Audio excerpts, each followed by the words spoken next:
4,000 workers frantically preparing 100 stores for opening day customers. One thing they're telling us here is that this store is a lot different than the others in the Penny's chain. And in fact, they don't mind being compared favorably with a store like Macy's. Cut the ribbon.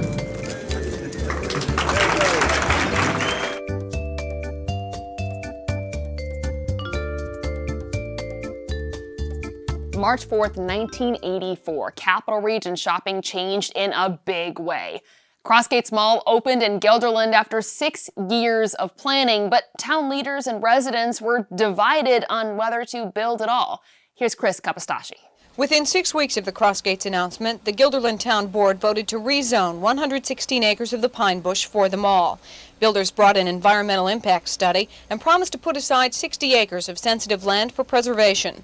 But environmentalists argued that that wasn't enough. They organized their opposition, citing concerns for air and noise pollution, and claimed the mall would endanger the Karner blue butterfly.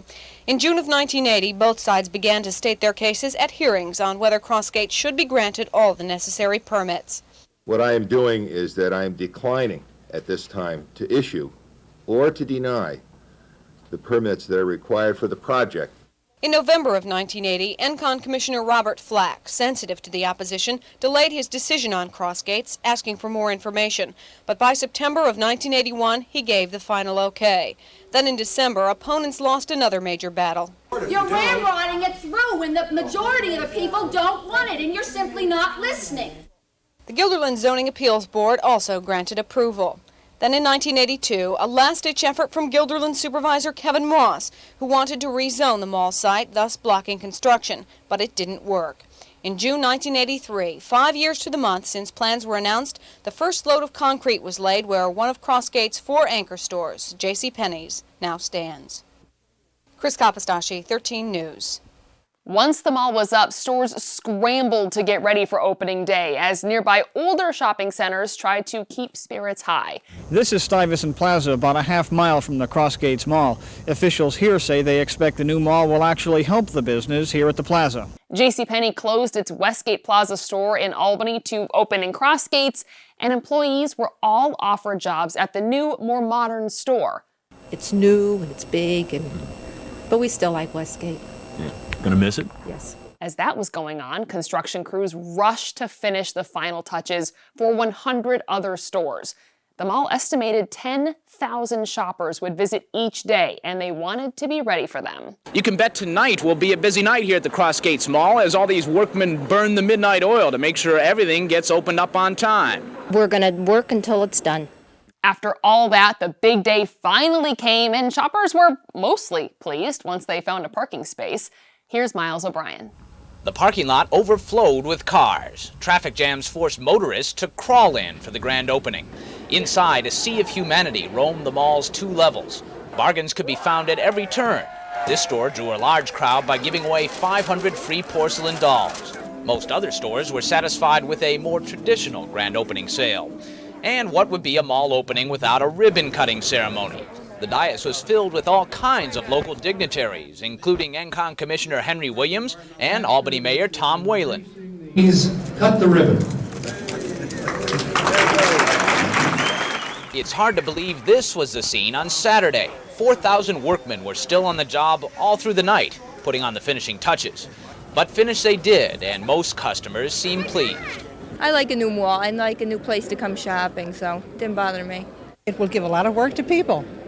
And that is what we need today. I hated to see the wilds here and so forth disrupted, but I guess progress goes on. Fast forward 10 years, and Crossgates unveiled a $200 million expansion with a giant new wing and tons more stores. Some wondered if there would be a mall war. Jim Canebrick reports. Retailers at the smaller Colony Center aren't exactly panicked about the $200 million Crossgates expansion. The shopping center underwent its own multi-million-dollar renovation 3 years ago. And while some store retailers felt business today was slow, they also feel when the Crossgates novelty wears off, the business will come back. In the long run, I don't think it's really going to affect the malls in general. I think that after a while, the curiosity effect will die down, and people are going to still go to the stores they want to go to. I think the newness is going to bring them over to Crossgates temporarily, but Christmas, they're going to want to go where things are close. We have a lot of great stores, so I don't think it's really going to pull them away. As for some of the shoppers we talked to, smaller and closer are better. Yeah, but I'm in a hurry, so I just came to Colony Center to pick up a quick pair of shoes. I don't like Crossgates much. It's too big for me. Yeah, I'd rather come here. And while the 1.52 million square feet of retail space at Crossgates can seem intimidating to some, it's welcome to others. It looks lovely. It's light and airy, and we've been here for about 3 minutes, but other than that, it looks nice. There were even plans in 1998 to nearly double the size of what it is now. Phil Bailey reports on what that could have looked like.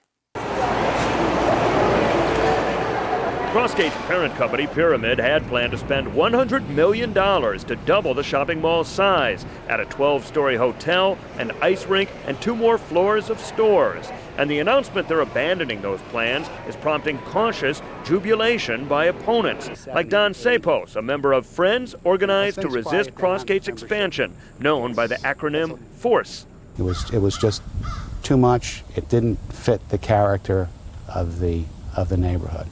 Sapos and other nearby neighbors say a more massive mall would have brought too much traffic and crime and decreased property values.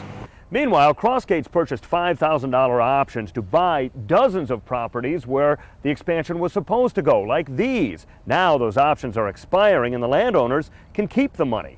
News the expansion was canceled received a mixed reaction among shoppers in the mall today. I'm glad this is a big enough place. It makes me crazy. It's a bad thing because I would like to walk around the mall more, to see more shops and everything. After public hearings, Town Supervisor Jerry Yerbury ended up opposing the expansion. We don't want Crossgates to leave. We don't want to lose the tax base that's present here now, but the residents have spoken very clearly that it is big enough. Since then, Crossgates continues to remake the space it already has. A much smaller expansion in recent years led to more restaurants and a comedy club.